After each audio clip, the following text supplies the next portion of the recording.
नमस्कार, मैं संदीप कसालकर, आपका होस्ट, आपका दोस्त 3.OTV में आपका स्वागत। हमारे साथ जुड़े हैं सेटैक्स के founder mister Gaurav Mehta. Gaurav ji, welcome to 3.OTV। नमस्कार संदीप जी, कैसे हैं आप? एकदम बढ़िया। आप बताइए सर। बस बड़ा निराशाजनक बजट रहा क्रिप्टो जी इंडस्ट्री के लिए।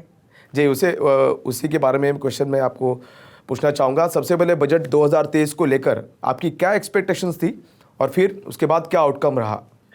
इंडस्ट्री की तो एक्सपेक्टेशन थी कि कहीं ना कहीं गवर्नमेंट 30% क्रिप्टो करेंसी टैक्सेस को रिड्यूस करके एटलीस्ट 20 या 25% मिनिमम लाए, क्योंकि कहीं ना कहीं गवर्नमेंट ने मैक्सिमम जो टैक्स है 30% वो अप्लाई किया है और कहीं ना कहीं ये गैम्बलिंग के तौर पे ही माना जा रहा था इसे।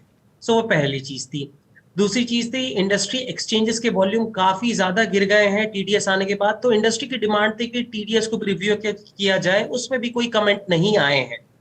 तीसरा चीज, मार्केट में कुछ ऑफिशियल सर्कुलेशंस आए हैं जिसमें ये क्लेम किया गया है कि इंडिया का अराउंड 32,000 करोड़ रुपए टैक्सेस और टीडीएस की वजह से इंटरनेशनल एक्सचेंज में गया है।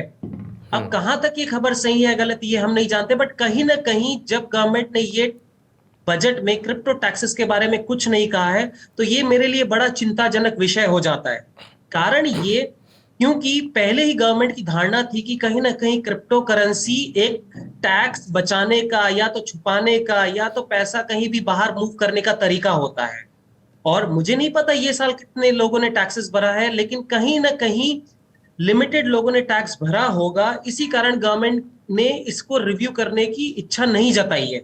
सो मेरे लिए ये पर्सनली ये इंडिकेशन मुझे सही नहीं लग रहे हैं कि गवर्नमेंट ने क्रिप्टो को नजरअंदाज किया है, और ये एक खराब सिचुएशन की तरफ इंडिकेशन मुझे लगता है। क्या ये हो सकता है गौरव जी, जैसे G20 के सामने बहुत सारे क्वेश्चंस सामने थे, उसमें मैं अगर अब कहा जाऊंगा कि ग्लोबल रिकॉलेशन को लेकर हमारी सरकार क्रिप्टो को लेकर देख रही है, जो डिजिटल एसेट जो है उसको लेकर जो है ग्लोबल रिकॉलेशंस को वो देख रही है, तो शायद इसके लिए ये टॉपिक, ये जो बात ये बजट में नहीं की गई, ऐसा कुछ हो सकता है। So they are Sandeep waiting ji, for this global regulation and all. अगर आपको लगता है, ऐसा लगता है आपको? जी जैसे कि आप जानते हैं कि इंडिया इस बार प्रेसिडेंसी कर रहा है G20 समिट का। सो कहीं ना कहीं हम एजेंडा हमने पुट फॉरवर्ड किया है कि क्रिप्टो करेंसी को एक ग्लोबल तरीके से रेगुलेट किया जाए, ना कि हर कंट्री अपना रेगुलेशन अप्रोच डिफाइन करे।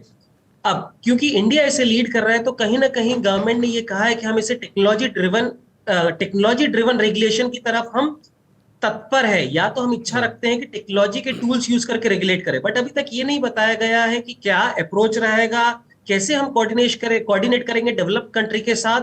सो अगेन सिर्फ कहने की बातें रह गई है, लेकिन हमें जमीनी हकीकत या तो और कुछ ही बयां करती है। तो अगर भारत देश की तुलना में अगर मैं बाकी कंट्रीज़ की बात करता हूँ, फिर से मैं आता हूँ दुबई की तरफ।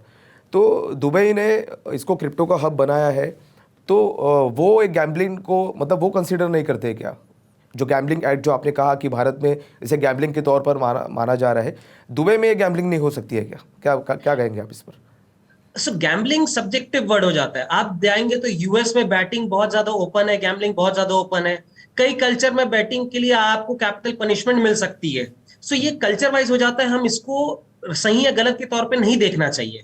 हमें ये देखना चाहिए कि क्या इंडिया के लिए गैम्बलिंग सही है या नहीं, ये एक धारणा होती है। और जब हम दुबई की बात करते हैं, दुबई के पास सिर्फ तेल के सिवा ऐसे कोई खाद्य पदार्थ नहीं है, या तो उनकी बड़ी मैन्युफैक्चरिंग इंडस्ट्री नहीं है, ना ही डिफेंस इंडस्ट्री है, ना ही आईटी इंडस्ट्री है। सो कहीं ना कहीं वो रिसोर्सेस, या तो यंग टैलेंट्स को वो अट्रैक्ट करना चाहती है, नए कैपिटल को अट्रैक्ट करना चाहती है, और क्रिप्टो करेंसी ने काफी अच्छा माध्यम मिला ताकि पूरे वर्ल्ड की जितने भी टैक्स इवेडर है या तो जो बिजनेस मॉडल को एक्सपेरिमेंट करना चाहते हैं, वो सब लोग जाके आज की डेट में दुबई में जा रहे हैं। और आज से हमने 50-60 साल पहले ऐसा ही वेव देखा था स्विट्जरलैंड और लंदन के लिए। सो ये कोई अचंभित होने वाली बात नहीं है। टेक्नोलॉजी को लेकर अगर बात करें तो ब्लॉकचेन टेक्नोलॉजी हो गई, वेब 3 टेक्नोलॉजी होगी, जो भारत इसमें बहुत पॉजिटिव दिखाई दे रहा है, पर इसके बारे में भी अपडेट्स कहीं पर इस बजट के दौरान कहीं पर दिखाई नहीं दिए। क्या रीज़न हो सकता है इसके पीछे?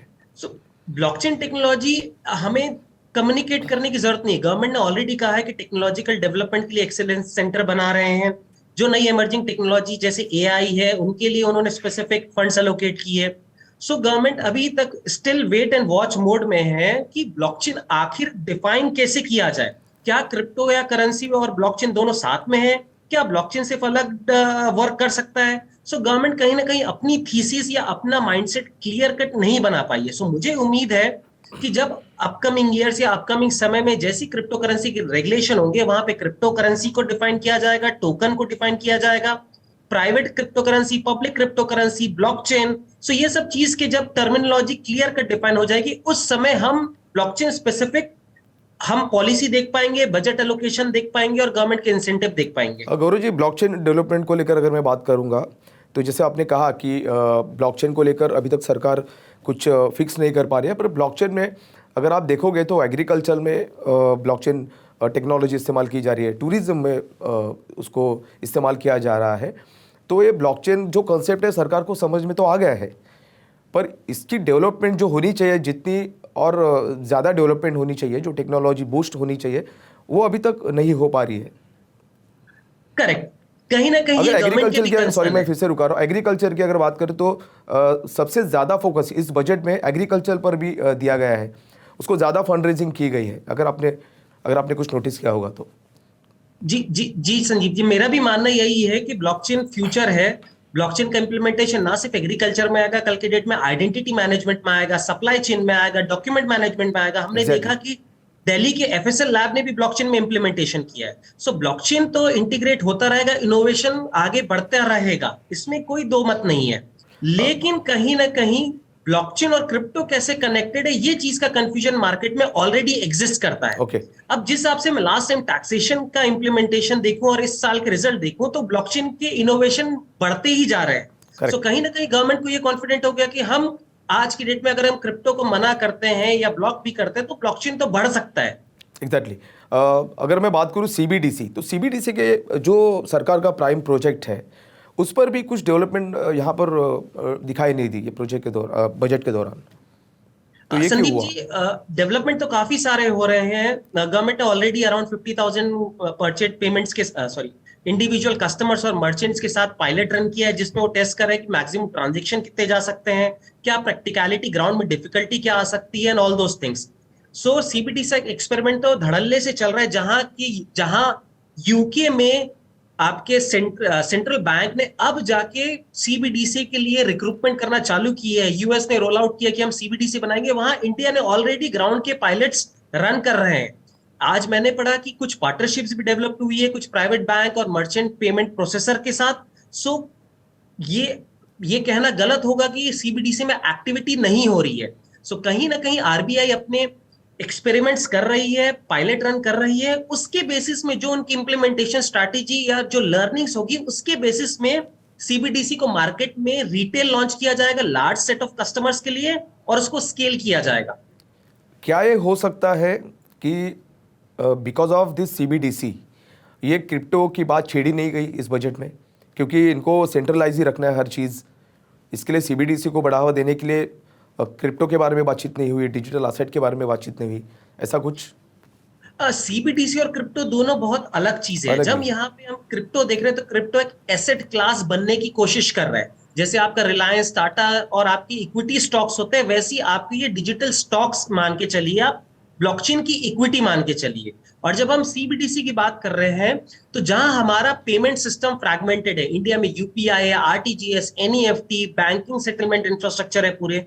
सो ये सीबीडीसी उस इंफ्रास्ट्रक्चर को ब्लॉकचेन में लाके एक कॉमन फ्रेमवर्क बनाने को इमेजिन कर रहा है। सो जब मैं सीबीडीसी की बात कर रहा हूं, तो हमारा डिजिटल रूपी है, और जब हम क्रिप्टो की बात करते हैं, वो एक एसेट्स क्लास है। ऑल्दो मार्केट में ये कहा जाता है कि हम तो ऑलरेडी हमारे पास डिजिटल रूपी है, हम यूपीआई यूज कर रहे हैं, लेकिन ये बहुत ही ज्यादा गलत धारणा है, क्योंकि ये डिजिटल रूपी नहीं है। बैंक अपने आप में काम कर रहे थे सालों से। एनपीसीआई ने कहा कि हम एक ऐसा इंफ्रास्ट्रक्चर बनाते हैं जो कि बैंक्स के सेटलमेंट में हेल्प करेगा, और आज की डेट में हम उससे डिजिटल रूपी भेज पा रहे हैं। लेकिन कहीं ना कहीं डिजिटल रूपी का इंफ्रास्ट्रक्चर हमारे पास आज भी नहीं है, जो कि सीबीडीसी के बाद अवेलेबल रहेगा। तो गौरव जी, बहुत बहुत धन्यवाद आपका, जो आपने हमें और हमारे दर्शकों को अपना एक कीमती समय दिया। बहुत बहुत धन्यवाद। नमस्कार। तो ये थे हमारे special guest mister Gaurav Mehta. मुझे आशा है कि आप सभी को आज का एपिसोड जरूर पसंद आया होगा। अगर हाँ, तो इसे अभी लाइक और शेयर करें, और हाँ, आपकी प्रतिक्रिया कमेंट बॉक्स में देना ना भूलें। वेब3 जगत के हर अपडेट के लिए 3.OTV को सब्सक्राइब करें और बेल आइकन को दबाना ना भूलें। अगली बार फिर मिलते हैं ऐसी स्पेशल गेस्ट के साथ, स्पेशल शो को लेकर। तब तक के लिए मैं संदीप कसालकर, आपका होस्ट, आपका दोस्त, फिलहाल आपसे विदा लेता हूँ। नमस्कार।